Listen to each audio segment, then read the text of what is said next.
Radha Madhava Kunja Bihari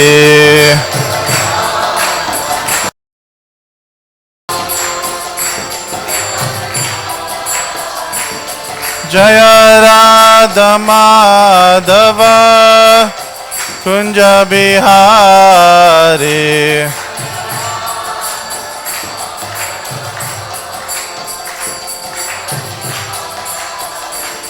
Jai Prabhupada, Prabhupada, Prabhupada, Jaya Prabhupada.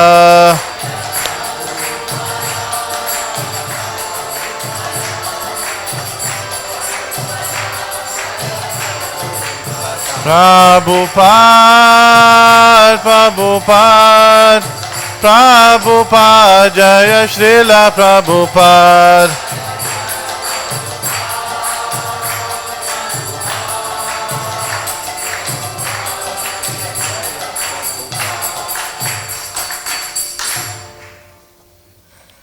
जयोम Vishnupada Paramahamsa Parivrajakacharya Ashtottara Sri Srimad his divine grace Abhay Charanaravinda Bhaktivedanta स्वामी श्री प्रभुपाद की इंद कोटि वैष्णव वृंद की श्रीमद् भगवद गीता की दाई गौर प्रेमानंदे। ओम ज्ञानतिमिरन्धस्य ज्ञानाञ्जनशलाकाय चक्षुरुन्मिलितं येन तस्मै श्रीगुरवे नमः। नमः ॐ विष्णुपादाय कृष्णप्रेष्ठाय भूतले श्रीमते भक्तिवेदान्त स्वामी इति नामिने। नमस्ते सारस्वती देवे गौरवाणी प्रचारिणे निर्विशेष शून्यवादी पाश्चात्यदेशतारिणे वाञ्छाकल्पतरुभ्यश्च कृपा सिन्धुभ्य एव च पतितानां पावनेभ्यो वैष्णवेभ्यो नमो नमः। जय श्री कृष्ण चैतन्य प्रभु नित्यानंद श्री अद्वैत गदाधार श्रीवासादि गौर भक्तवृंद। हरे कृष्णा कृष्णा कृष्णा हरे हरे, हरे Ram Ram Ram Hare Hare. Hare Krishna. I'm grateful to be here with all of you today. And today I'll speak on this verse from the Bhagavad Gita. This is 2.14. So, am I audible clearly? Oh, okay, it's gone.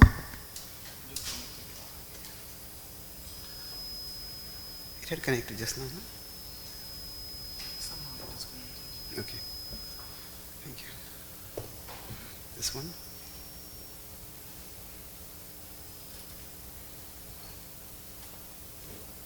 Okay, thank you.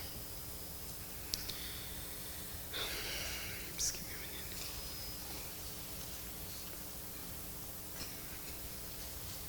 So, the topic I'll speak on today is tolerance. Now, what does tolerance mean and how to tolerate? Recently, I have been on a tour of America for about one and a half months now, as a part of a 3-month tour. And I was asked this question that this idea that Krishna tells in the Bhagavad Gita, tolerate, and this, won't that lead to some people doing abuses and we thinking that, oh, I'm just meant to tolerate, and we continue tolerating. So what does tolerance mean, and how tolerance is actually a great power provided it is understood properly. That's the theme I'll discuss. So when something bad is happening to us, when do we tolerate it and when do we decide not to tolerate it? That's the broad topic I'll discuss. So this is an extract from my latest book. This is called Prayers Inspired by the Bhagavad Gita. So in this I have taken each key verse of the Gita, and there's a small poetic rendition of the Gita's verse, and then there is a prayer inspired by that verse.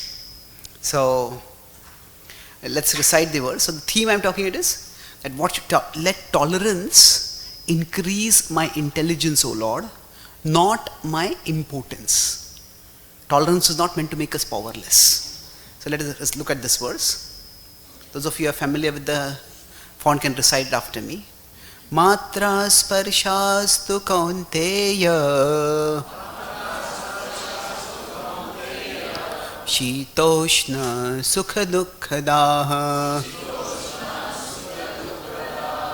Agamapayino nityas Tam stitikshasva bharata. So once more we'll recite. Matra sparshastu kaunteya Shitoshna sukha dukkadaha Agamapayino nityas Tam stitikshasva bharata. One last time now. This time we'll recite it together, all of us. Not responsively, but together. Together. Matra sparshastu kaunteya Shitoshna sukha dukkadaha Agamapayino nityas Tam stitikshasva bharata. So I tried to do a poetic translation of the verses over here. From the contact of senses with their objects comes joy and pain. These are time-bound like winter's cold and summer's rain. They come and go, forever they never stay. Tolerate them all, march firm on your way. So, they never stay, march firm on your way.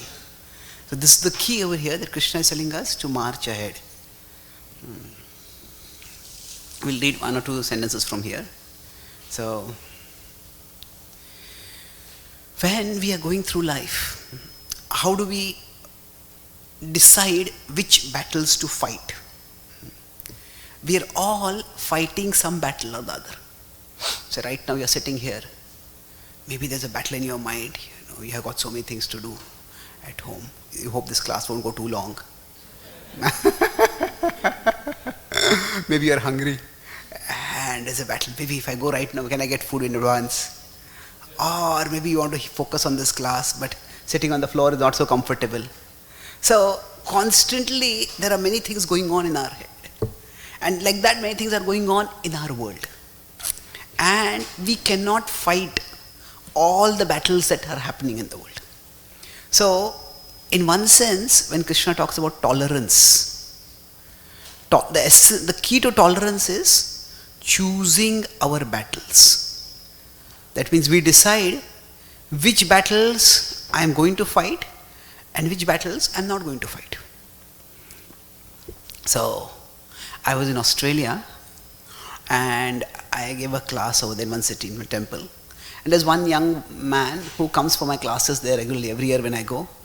And he gives, after my class, we have very intelligent discussions with him. He gives some thoughtful points how he appreciated. So my class topic was tolerance. And so after he came a little late, so he's sitting behind it. After the class, I asked him, so what do you like about the class? So he said, see, normally your classes are very intellectually stimulating. He says, but in today's class, I got to practice what you taught. You know, my class was on tolerance. So I was thinking you had to tolerate my class. So there's a Jewish saying, have your ears heard what your mouth has said? So then he saw my expression and he said, no, actually I was sitting behind. And when I was sitting behind, the person next to me was constantly talking on phone.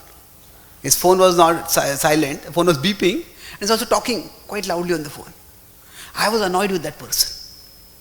But then I thought the class was on tolerance. So I tolerated. But then because I was tolerating, I couldn't hear any of the class. So I told him, with all due respect, that whenever somebody uses the phrase with all due respect, what is going to come after that is not going to be very respectful. So I told him, with all due respect, That is not tolerance. That is impotence. So now, what does it mean that it's not tolerance but impotence? You see in this particular verse, which we're discussing right now, this is 2:14 in the Bhagavad Gita. This is well-known verse, Tam Stitikshasva Bharata. Here Krishna is talking about tolerance. And so I'll be talking about tolerance in three broad perspectives. I'm using the word acronym called WIT, W-I-T. So three aspects of tolerance. Now before Krishna gives a call for tolerance, there is the verse, Dehi nosmin yatha dehe.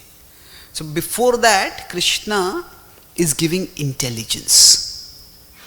So we need to have intelligence. A synonym for intelligence is wisdom. So that is the first W. First we need to have wisdom or intelligence. And what is wisdom about? Wisdom means to know which are the big things in our life and which are the small things in our life. So when there is a lack of wisdom, what happens is we need to make small things very big. If somebody has to go somewhere urgently and they drive, although they're driving a car, although they know there is no brakes in the car. I want to get there very fast. Well, you get there somewhere else very fast, isn't it? So, what is a big thing? Okay, going to a particular destination is important, but surviving is much more important. So, which thing is more important and which thing is less important? Which is a big thing and which is a small thing? Understanding that is wisdom. And without wisdom, tolerance has no meaning. Now, if we go forward, this is going to be the key of our talk. But what is tolerance? Tolerance is basically that we are able to keep small things small.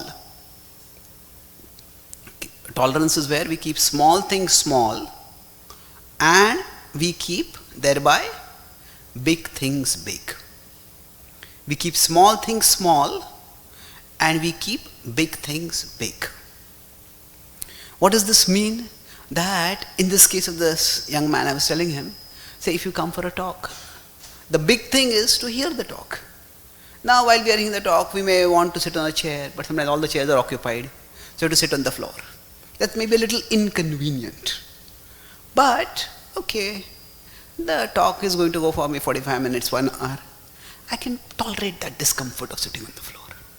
So relatively speaking, that's a small thing, so that I can do the big thing of hearing the class. But if I'm coming for the class and I can't hear the class only, and that interference, that distraction, that noisiness, if I tolerate that, then what is happening is I am not able to do the big thing. So tolerance is actually about keeping small things small. When we keep small things small, we can actually keep big things big. And conversely, when we keep big things big, we can also keep small things small. So, but tolerance cannot be exhibited unless we have the wisdom or the intelligence to know what is a small thing and what is a big thing. So, here itself in the Gita, Krishna is calling Arjuna to tolerate. Tams titikshasva bharata. Now, does the tolerance mean that, oh, the Kauravas, the opposite side in the army, has done horrible atrocities? They tried to kill his brother. They tried to assassinate him, burn him and his entire family alive. They have tried to disrobe his wife. They have cheated and defrauded them of all their property. And on top of that, they have had no remorse, no repentance. The way they tried to humiliate Draupadi, eventually, in the same place, in a similar way, they tried to dishonor Krishna. And that's when the Pandava decided enough is enough. So when Krishna is telling tolerate, is he telling, okay, just accept all the atrocities that the Kauravas have committed. Just tolerate it and live with the injustice. Is that what Krishna is implying? Actually, Krishna is calling upon Arjuna to fight. So what to tolerate is important to understand. When Krishna is telling Arjuna to tolerate, it is not tolerate the Kauravas' atrocities. The Kauravas have committed many atrocities and they are not to be tolerated. Now what is it that Krishna is telling Arjuna to tolerate? Here it is, the pain of fighting against his elders. He has to fight against Bhishma. He has to fight against Drona. These are the people from whom he learned archery. These are the people for whose pleasure he learned archery. But unfortunately, now duty is calling him to fight against them. It's very difficult. But Krishna is telling him, yes, it's difficult, but you need to do it. Because this is the way you'll be able to do your duty. You'll be able to establish dharma. So the bigger cause of establishing a virtuous order in society is important. And therefore, tolerate the pain of fighting against Bhishma and Drona. So before we can actually tolerate, we need to have the wisdom to know what is a big thing in our life and what is a small thing. And then we can keep the small thing small, and then we move toward the big thing. We can focus on the big thing. When Srila Prabhupada was in India, not many people were coming for the outreach that he was doing. From 1922, when he met his spiritual master, from that time he was trying in various ways to reach out to people. And especially after 1940, he started focusing more and more on outreach. And till 1965, he was trying many things, and somehow there was not much success. Various reasons. Srila Prabhupada was primarily preaching in English. Most people, even in those times, were not really comfortable with English. Prabhupada was giving a more philosophical spirituality. Indians at that time were more interested in katha-centered, story-centered spirituality. And India was very much infatuated by the West. So now Prabhupada could have said, okay, maybe people are not coming, what can I do? Maybe this is Krishna's plan for me, let me accept it. Nobody is coming, nobody is interested, what can I do? I'll accept it.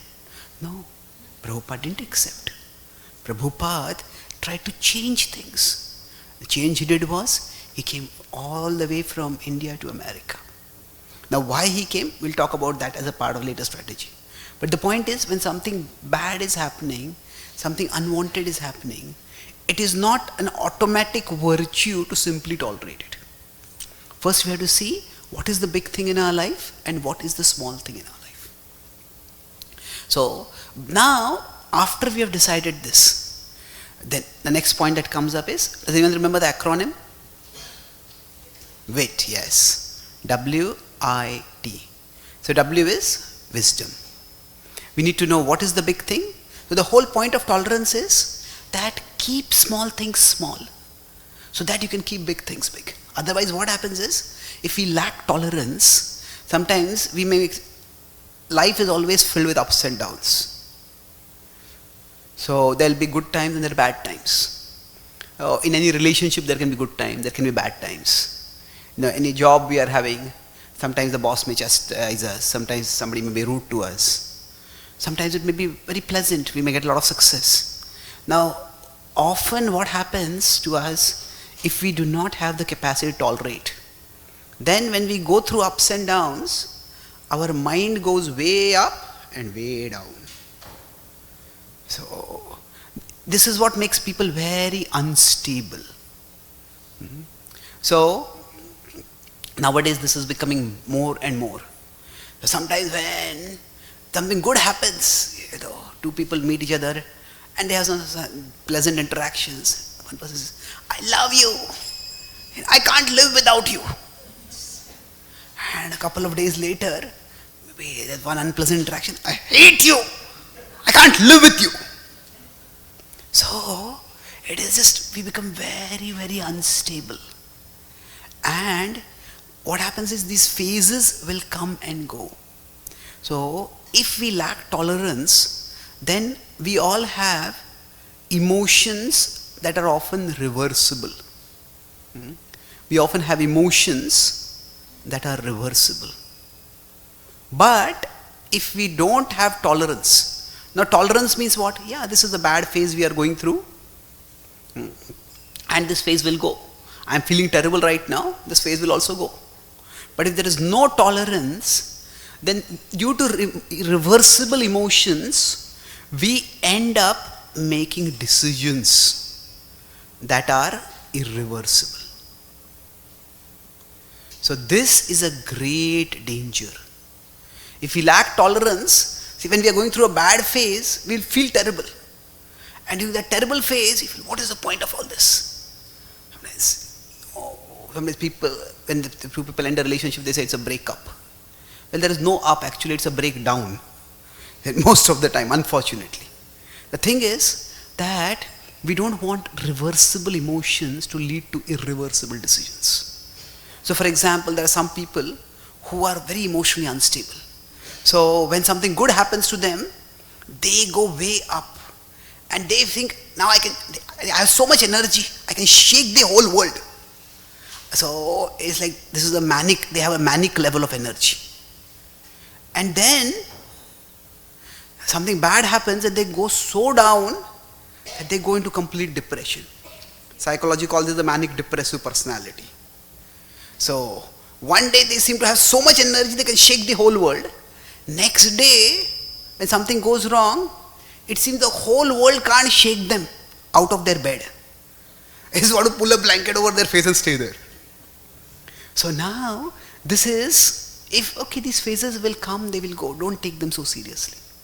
Sometimes when something goes wrong in the people's lives, but we say, this is terrible. I've lost everything. Well, not everything. But starting, I've lost it. This has gone wrong. That has gone wrong. That has gone wrong. Our mind starts replaying everything that has gone wrong in our life. Starting, my life itself is wrong. And that's how sometimes people may try to end their life itself. And that's a totally irreversible decision, which arises from a reversible situation. So what happens is that if we don't have tolerance, then we make a small thing very big. Yeah, it was a loss, but it's not the end of the world. So when there is no tolerance, what happens? That we all will experience loss in our life. But we all will process loss differently. Now loss could be loss of a job, loss could be loss of our savings, maybe a stock market crashes. Loss could be loss of a relationship, a loved one may pass away, relationship may break down. Losses can happen. Now there are three ways we can process loss. I have lost. This is the most objective. The Bhagavad Gita calls this as the sattvic way of processing. In sattva, sattvat sanjayat, oh, this was the opportunity, I lost it. I have lost. But if you are in rajas, it might become much more, I am lost. Now, I am lost is far more disorienting. I don't know what to do. Sometimes somebody has invested a lot of time and energy in a particular career. And then maybe somebody wants to become an athlete and they get a career-ending injury. I don't know what to do in my life. I'm lost. This is far more damaging. But the most damaging is, I am a loser. Now when somebody starts interpreting it like that, then that can be devastating. And this is tamas. This is the mode of ignorance. So if we start interpreting it like that, say suppose we were in a relationship with someone who we thought was a loser, then what would we do? We want to end that relationship as quickly as possible. But if we thought that we ourselves are losers, then what are we going to do? Can we end our relationship with ourselves? Can we break up with ourselves? Well, we can't, but many times suicide is like a desperate attempt to try to break up with ourselves. So tolerance is a great virtue that enables us to keep small things small. Somebody said, this is not a small thing, this is a terrible thing. Yeah, it's terrible, but it will pass. Don't overreact to it. Don't let reversible emotions lead us to irreversible decisions. So tolerance is a great virtue. It's a very important power. And each one of us, we need this power. Because we live in a world which is very, very volatile, and we live with minds which are even more volatile. It's a deadly combination. So tolerance is very much a virtue. At the same time, what is it that we have to tolerate, that we have to understand with wisdom? And then I was talking about the WIT. I is influence. Okay, I may decide that this is a big thing for me and this is a small thing for me. So now, once I decide something is big and something is small, then I have to check. I want to work on this big thing, but do I have the power right now to work on that big thing? Or if we don't have that power, what do? We have to work. Each one of us has a certain level of influence in our lives. And we need to work with the influence that we have. So, I'll explain what this means. That some of you may notice that I need crutches for walking. So when I was 1, I got polio. My mother took me to a physician. We were staying in a small town in Maharashtra in India, and she took me to a physician to get a polio vaccine. And unknown to that physician, because it was a small town, that clinic had a power outage the previous night, and the fridge in which the clinic had been kept, the clinic had kept the vaccines, had got disconnected from power. So the temperature had increased. And the attendant didn't notice that, neither the physician noticed that. So they gave me that vaccine, but because the temperature had increased, the germ percentage had increased within it. And the vaccine, instead of preventing polio, ended up causing polio. So now I don't remember any of that, but I was about 1 and I was just learning to walk, and I fell down and I could not walk afterwards normally. So, and this happened, I had a maternal uncle here in America. And he was among the first in our family, extended family, who had come to America. And when he heard this, he immediately said, you should sue that doctor. Now, my father is among the calmest persons I have known. His favorite verse in the Bhagavad Gita is of the section on Sthita Pragya. Be stoic. So he told my maternal uncle, he said that the Indian legal system is such that if you sue them in court, probably we'll die before the case comes for hearing. Anyway, the thing has happened, what can we do about it now? So, he accepted that.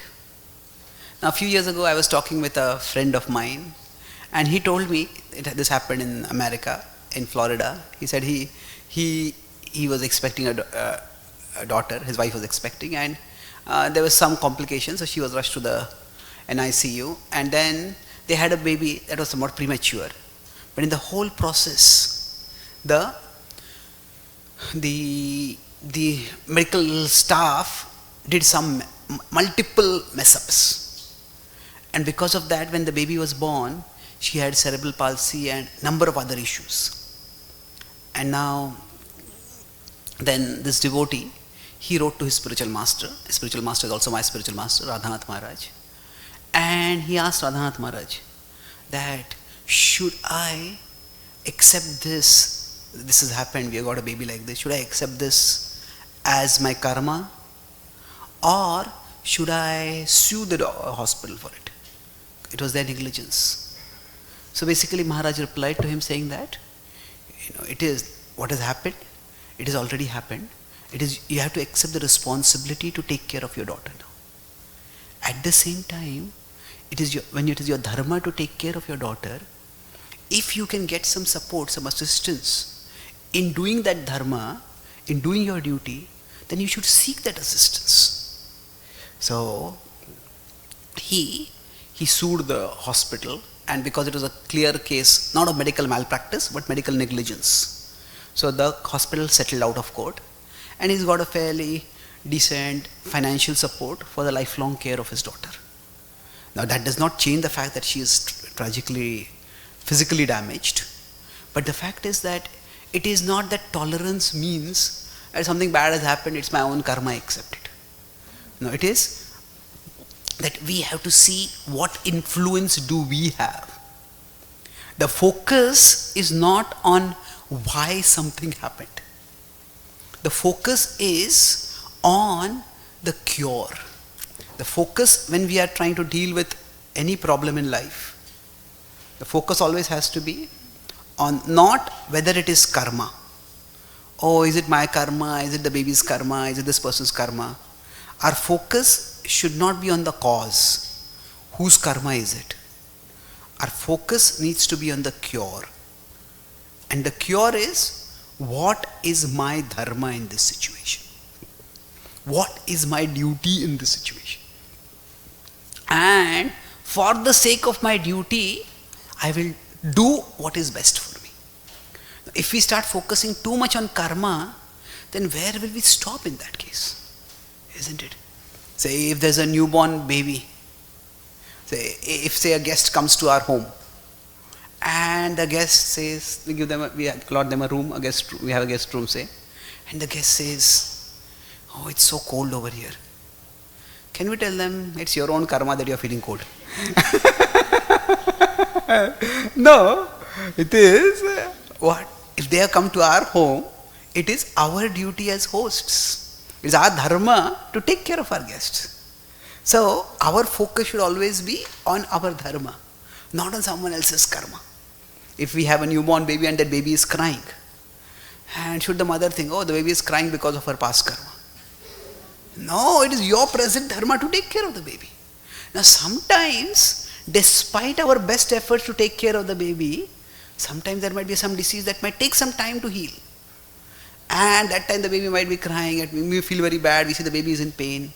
But then, if after doing our dharma, according to our influence, according to our capacity, still if the problem remains, then we need to tolerate it.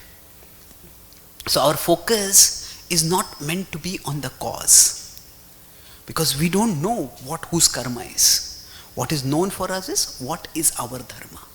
So we focus on our dharma, and that way we see, okay, this is my dharma, but how much influence do I have right now to do my dharma? And we act accordingly. So now what I understood is my father, when he was in India, the Indian legal system and the American legal system are quite different. I have traveled all over the world. Only in America have I seen ads of lawyers. Just now I was coming along, I saw, who hurt you?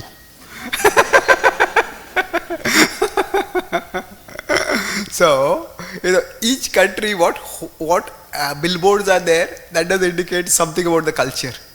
I traveled all over the world. Only in India have I seen jewelry ads. Huge ads of jewelry. It's not generally it's for brides, but it's for all occasions. So anyway, so America is a much more litigious country than India. And in India, my father didn't have much influence. So he took care of me, and my parents, I'll talk about them a little bit forward, but we have to see what our influence is. Now, it is a big thing if a child is damaged in some way. But do we have the influence to do something about it? If we don't, then best to tolerate it and move on with life. If we have, then we should make a change to it. So we look at our influence. And then the last part is, what is the acronym once again? Wait, yes, thank you. So now T is transform. Now transform can mean multiple things. Sometimes it can mean various kinds of transformation. So here, once we have tolerated, so there is a very big difference between tolerate. To tolerate is not to suffocate. Sometimes we are angry with someone. Somebody is doing something which is annoying us, irritating us, and we keep burying all those feelings underneath us, and we keep tolerating. And then what happens is, we keep tolerating, but it's all we're feeling suffocated. And one day, that person does something, and we explode. And then when we explode, what that person at that time has done might be very small, but we explode for all the 1,736 things that they had done before. And we didn't do anything about that. So, tolerating is not about burying our feelings and living in a suffocated way. Tolerance is a much more resourceful way, like I said, of choosing our battles. Which battle am I going to fight and which battle I am not going to fight. So we need to transform something, either transform ourselves internally, transform ourselves externally. So this is where, that way we transform is in three broad ways. This is the concluding part. I use the acronym here for ACT. Sometimes we accept what has happened. So broadly speaking, what can we do? Say, if I am here and there is some big bully who is tormenting me. Now what can I do? There is a person, a situation that is troubling me. So either I can just accept it. I can accept that it is there like that. Or I can counter.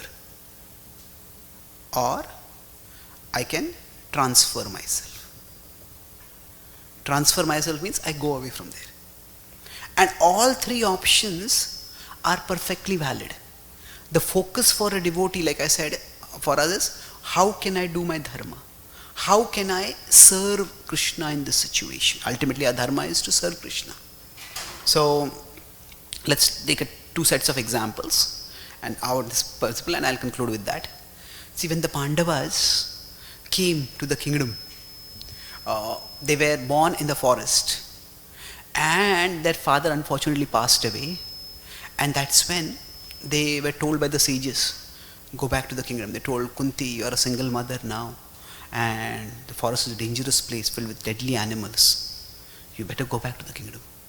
Little did those sages know that in the kingdom, in the palace, was a far more dangerous animal on two legs. That was Duryodhan. So now, when they tried to poison, Duryodhan tried to poison Bhima. Bhima somehow survived, and he was enraged. He said, I'm going to rip this Duryodhan apart, I'm going to beat him to death. So at that time,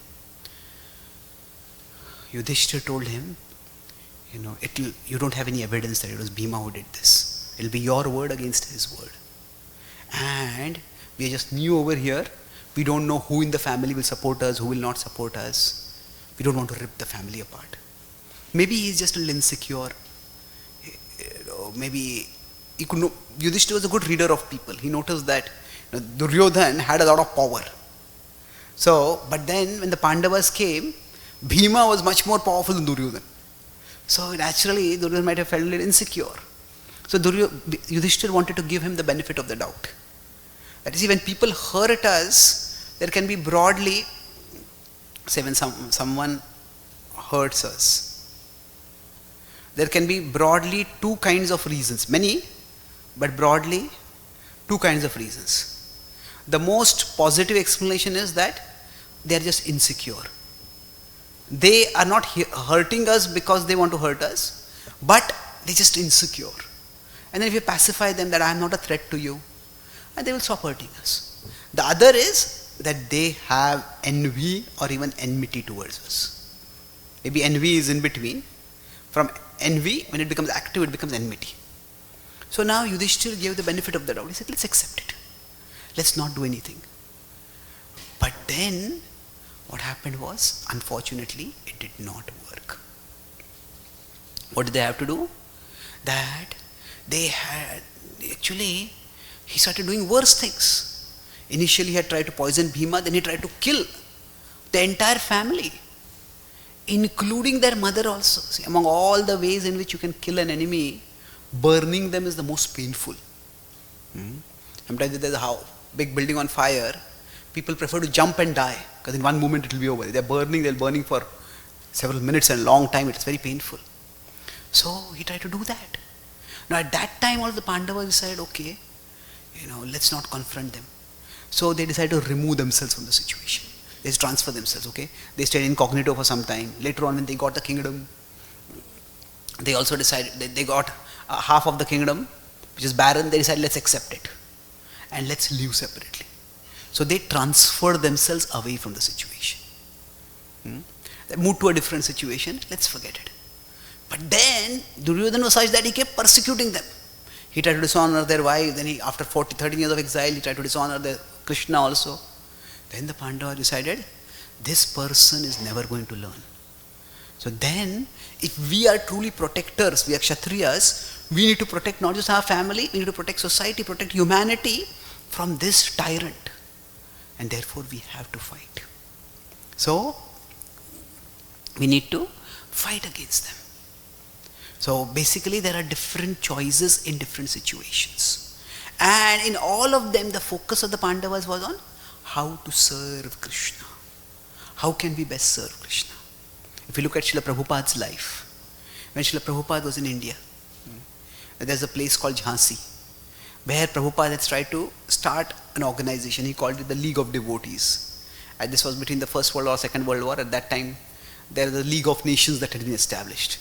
So Prabhupada had that grand vision that this would actually unify the whole world. So he started that, and it seemed to be going well, but then suddenly there was a clique against him, and the very property on which he was going to have his temple, that property the deed to it was challenged. Now Prabhupada could have legally challenged that, fought the battle, but Prabhupada decided to leave. So again, if you look at this, act. Now, what is act? Remember, A is accept, C is counter, and T is transfer. Transfer means go somewhere else. So, when Srila Prabhupada was in Jhansi, what did he do? He transferred himself. Okay. Now, why did Prabhupada transfer himself?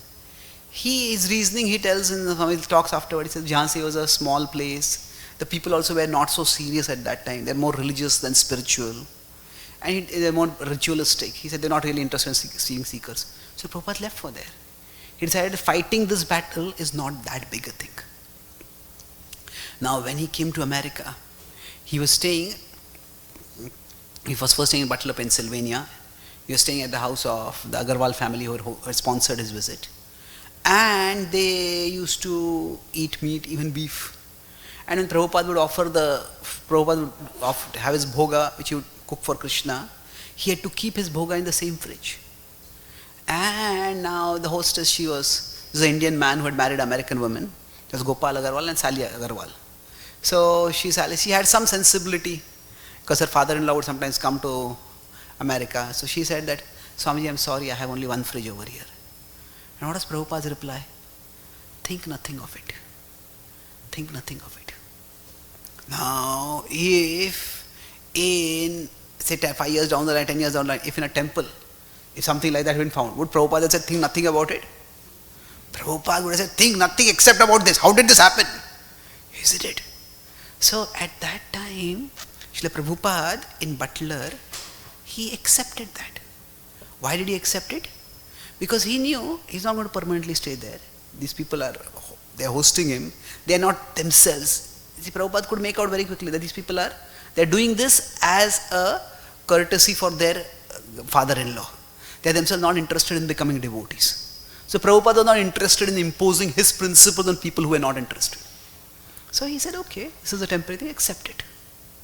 But then afterwards, when around in the 1970s, when Prabhupada started working on a big project in India, that was in Mumbai, in Juhu. Now there was a person who tried to, there's a politician over there, he tried to take the money and not give the land. And when that happened, Srila Prabhupada, he wrote a letter to one of his supporters. He says, if he wants to steal Krishna's land, he will have to go over my dead body. So Prabhupada fought over there. Prabhupada countered. And why was that? Prabhupada felt that Mumbai is a very important place, that Juhu is a prime property. We have already invested time, energy, and money in the project. We want this for the service of Krishna. So Prabhupada was choosing his battles. So sometimes Prabhupada accepted, sometimes Prabhupada just transferred himself, Prabhupada sometimes countered. So in this way, tolerance is one virtue. But the biggest virtue for a devotee is not tolerance. The biggest virtue is transcendence, being dedicated to the service of Krishna. And how do we serve Krishna? Sometimes we accept the situation we are in. Sometimes we change the situation. Sometimes we change ourselves and go to some other situation. Now, most of the times, our tendency might be to fight. But that's not very healthy. Sometimes our tendency might just go away from that situation. But no. What is healthy is, see, accepting, as I said, accept is not to suffocate. To counter is not to retaliate. It is counter means we are trying to fix the situation. We don't hate the person. The person who was trying to take the money and the land from Srila Prabhupada, he passed away because of a heart attack, and then his wife tried to fight, and she sent some hoodlums, some thugs to try to attack the devotees and intimidate the devotees. But then Prabhupada and the devotees were very courageous, they fought, and finally she realized this is a battle I can't win. She came to Prabhupada, and then they signed the land deal properly, and she said, Swamiji, please forgive me for what I did. And Prabhupada was completely saintly and forgiving. He says, you are like my daughter, I'll take care of you. So countering is not retaliating. It is not that we treat the other person as the enemy and we have a vengeance. Countering is, this is a wrong situation, I want to fix the situation. And transfer is not running away. Or in psychological terms, this is not, that is fight, flight, or freeze. We are not talking about any of these things. When we are learning to tolerate, we are not freezing, we are not fighting, we are not flighting. What we are doing is, we are focusing. We focus on what is the best way I can serve Krishna in this situation. And when we have that vision, that's how we can move forward. So my parents, they didn't just, okay, he's got polio, we can't do anything about it. No, I remember when I was about 2.5 or 3, one of my relatives, distant relatives, had come to meet us, and she was consoling my mother, saying that it's so sad your son got polio. And I remember my mother's voice, very calm, clear, confident. She said, whatever he lacks physically, God will provide him intellectually. So, I don't know why she said that, what ability she saw in me, but somehow that part stayed with me. And yes, as I grew up, I couldn't play outdoor games like other kids could play. And part of me felt, why is this happening to me? This is unfair that I have this physical disability. But when I started studying, I noticed that I could read rapidly, I could remember well, I could articulate clearly. And then somewhere in the back of my mind, it settled down that, okay, what did I do to deserve this intellectual ability either? Isn't it? So life is unfair. We all sometimes get things that we don't deserve. But in the big picture, life is fairly unfair. Life is fairly unfair. Sometimes we get more than what we deserve, and sometimes we get more than what we deserve. So the unfair part we want to tolerate, so that the fair part we can transform. We can tap that for the service of Krishna. So in this way, tolerance can be very empowering for us. So I'll summarize what I discussed today. Broadly speaking, mention 3 points that we are talking about. What is tolerance and how to tolerate? Basically the theme was, how can tolerance be a power for us? How can tolerance give us strength and not lead to impotence, not make us weak? So I talked about 3 points. What are the acronym?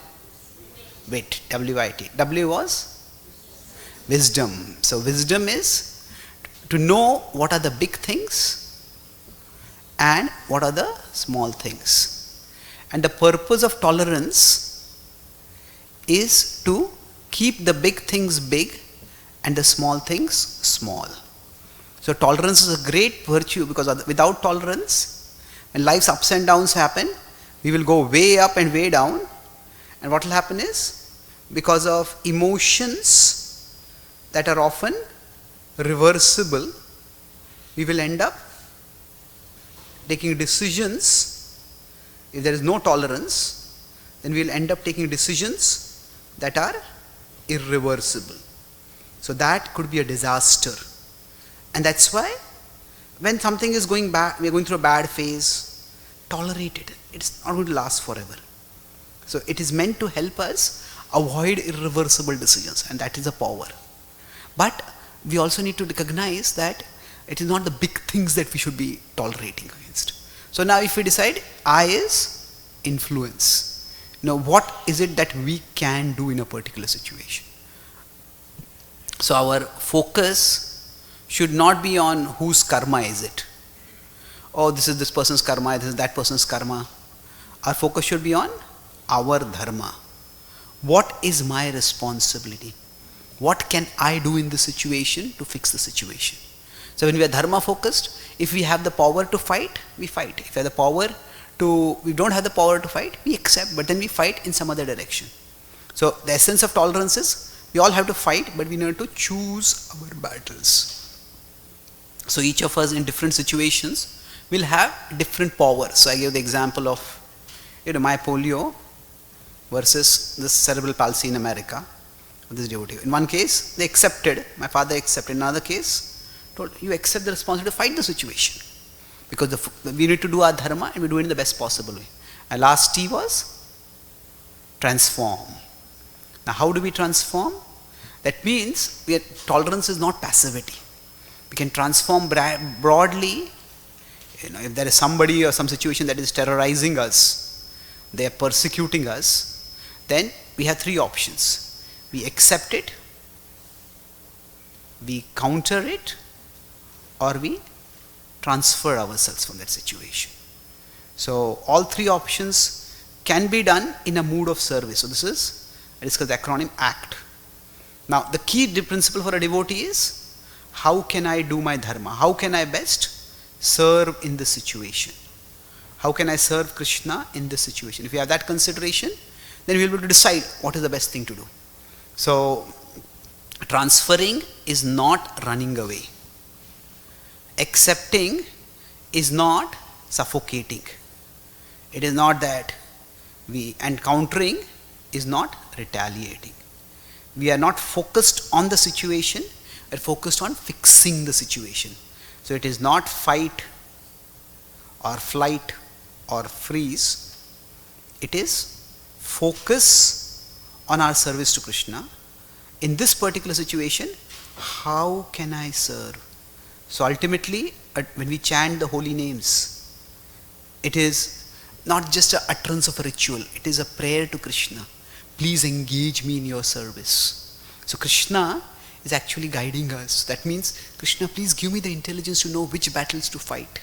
Krishna says, Tesham satata yuktanam bhajatam priti purvakam tadami buddhi yogam tam yena mam upayanti te. So I'll give you the intelligence by which you can come to me. So let us pray to Krishna that he help us to choose our battles, and that tolerance helps us to keep small battles small and focus on serving him in the best possible way in all situations according to our capacity, whether it is by accepting, countering, or transferring ourselves. So let's repeat this prayer once.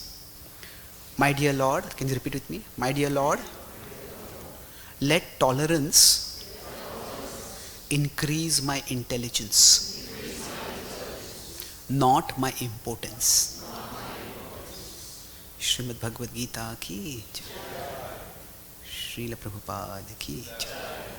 Thank you very much. Hare Krishna.